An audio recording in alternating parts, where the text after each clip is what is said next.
Dean Martin was 40 seconds into That's Amore when he stopped singing. Just stopped, mid-note. The orchestra kept playing. The spotlight kept burning. But Dean Martin, the coolest man in America, stood there silent and frozen. The Sands Hotel showroom in Las Vegas went from roaring applause to dead silence. 1,200 people stopped breathing because Dean Martin never stopped mid-song. Never. Not in 25 years of performing. And Frank Sinatra, sitting in his corner booth in the back, leaned forward because Frank knew. He knew something was catastrophically wrong. He knew the real Dean Martin, the guy behind the mask. And that guy never showed weakness, never let anyone see him bleed. But on March 15, 1966, at exactly 9:14 p.m., the mask shattered. And what happened in the next 47 minutes revealed who Dean Martin really was. What Frank Sinatra did after watching it all unfold, that's the part of the Rat Pack story nobody tells. 6 hours earlier, March 15, 1966, 3:17 p.m. Dean Martin was in his private suite at the Sands Hotel, reading a script, some lightweight comedy, the kind he could do in his sleep. The phone rang 12 times before he picked up. Yeah. Dean. It was his brother, Bill. Back in Steubenville, Ohio. Dean knew from Bill's voice that this wasn't a social call. What happened? It's Mama. She had a stroke. They took her to the hospital about an hour ago. Dean, it's bad. Real bad. The doctors are saying you should come home now, while you still can. Dean's script fell from his hands. Pages scattered across the carpet. How bad? She's not conscious. They don't think she's going to wake up. They're saying maybe 48 hours. Maybe less. Dean Martin was 48 years old. He'd performed for presidents. He'd sold millions of records. He had everything the world said you were supposed to want. But in that moment, none of it mattered. His mother was dying 2,000 miles away. I'm coming. Tell her I'm coming. Dean, she can't hear you. Tell her anyway, Bill. He hung up. Sat there on the edge of the bed. The Vegas sun blazed through the window. 87 degrees outside. Perfect weather. And his mother was dying. The door opened. Mort Viner, his manager, walked in. He took one look at Dean's face and knew. What is it? My mother. Stroke.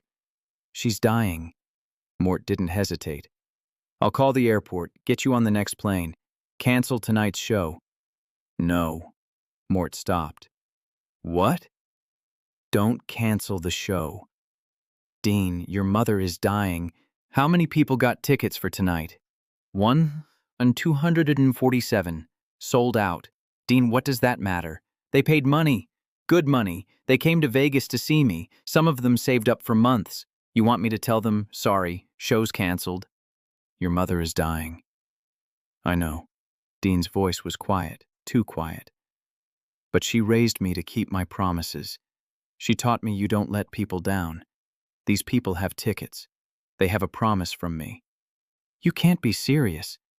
I do the show. 9 o'clock, full set. Then I get on a plane. I'll be in Ohio by morning. The doctor said 48 hours. That gives me time. And what if it's less? What if she dies while you're on stage singing to tourists? Silence. Dean walked to the bar, poured himself real whiskey, Kentucky bourbon, his mother's favorite. She used to have one glass every Sunday after church. Just one. Always. Just one. Then she dies knowing I kept my word. She dies knowing I didn't let people down. Mort knew when Dean made up his mind, nothing could change it. You want me to tell Frank? No. Don't tell anybody. I do the show. I leave. That's it. Dean sat in his suite for the next 4 hours, drinking bourbon, watching the sun set over Vegas, thinking about his mother. About every Sunday phone call, every visit home.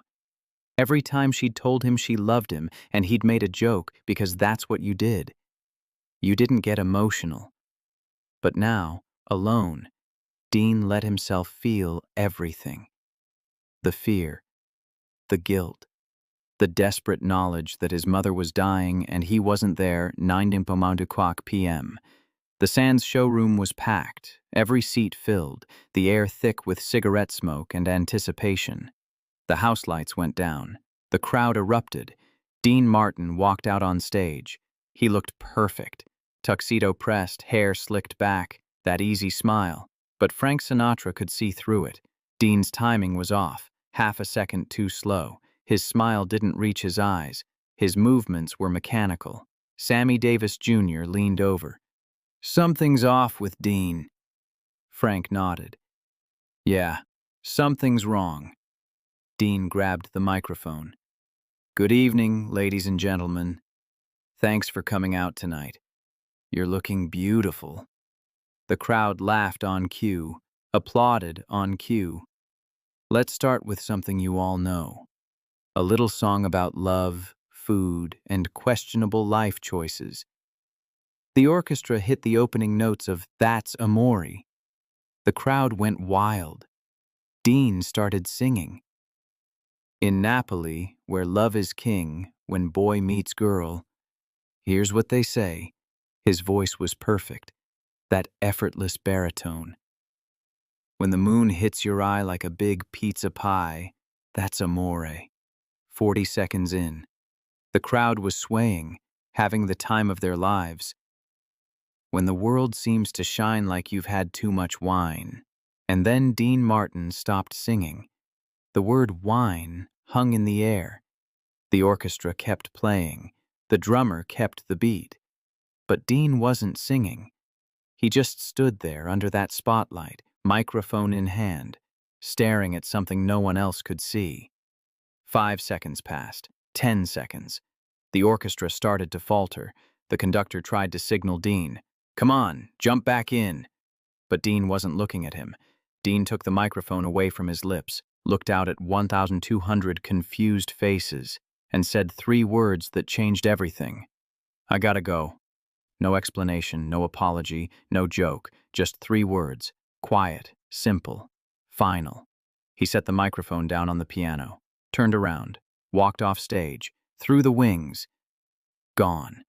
The showroom exploded in confusion. People stood up. Is this part of the show? What's happening?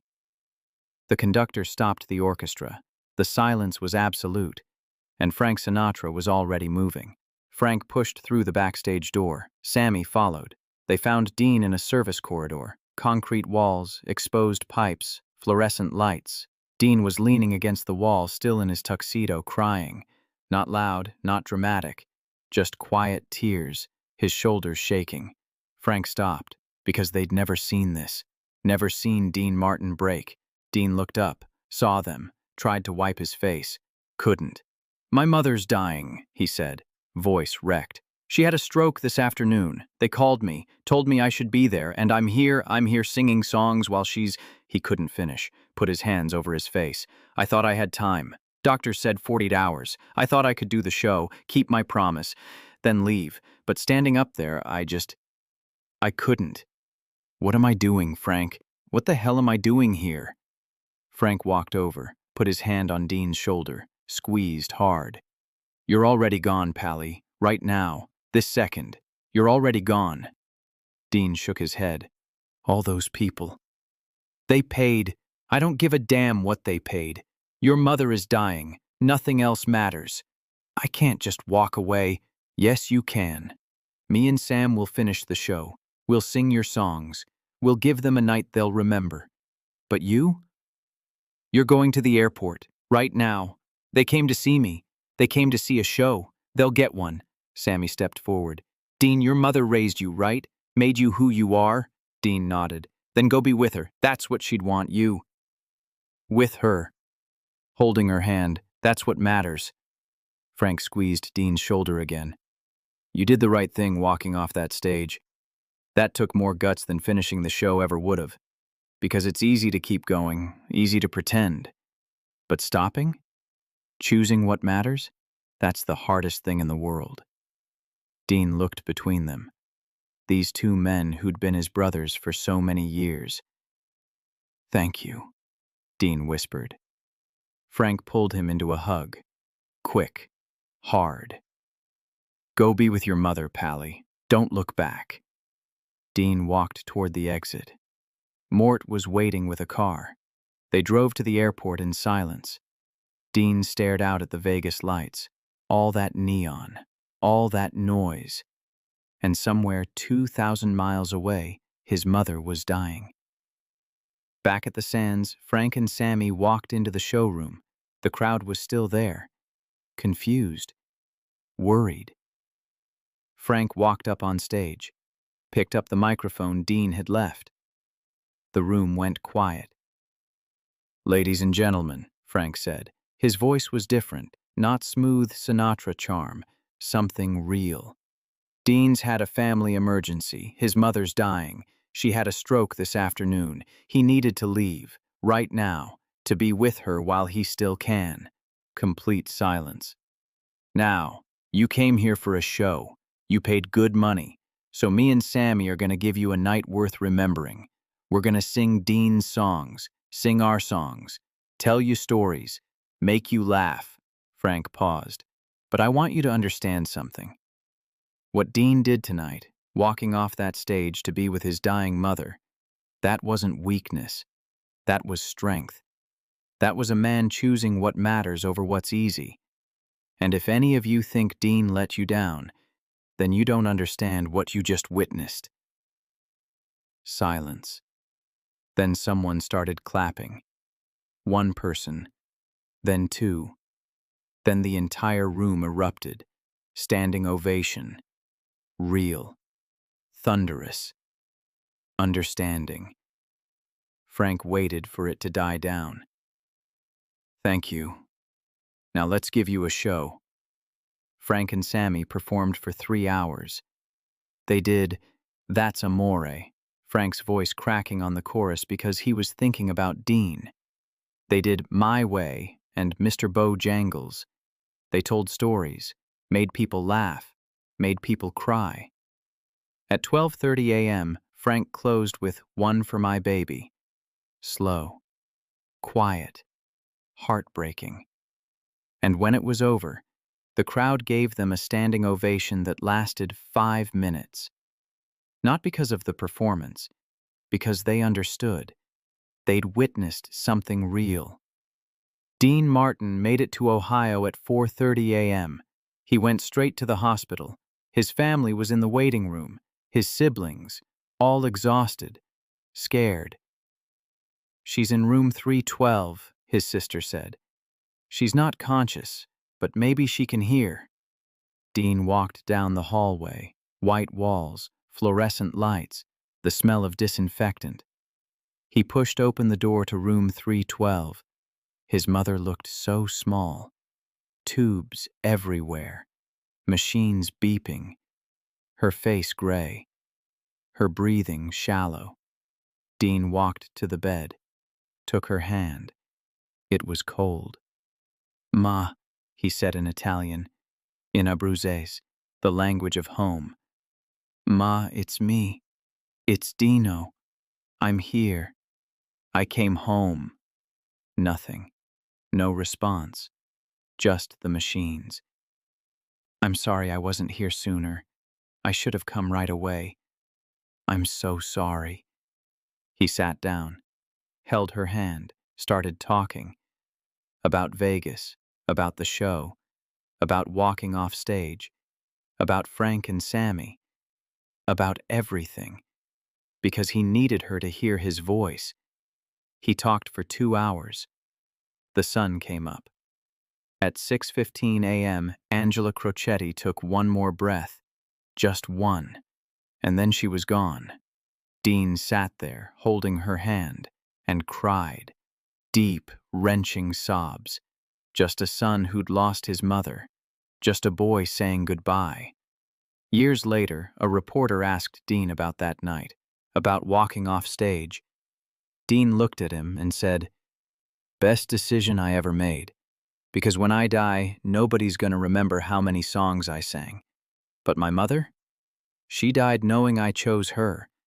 And that's the only thing that matters."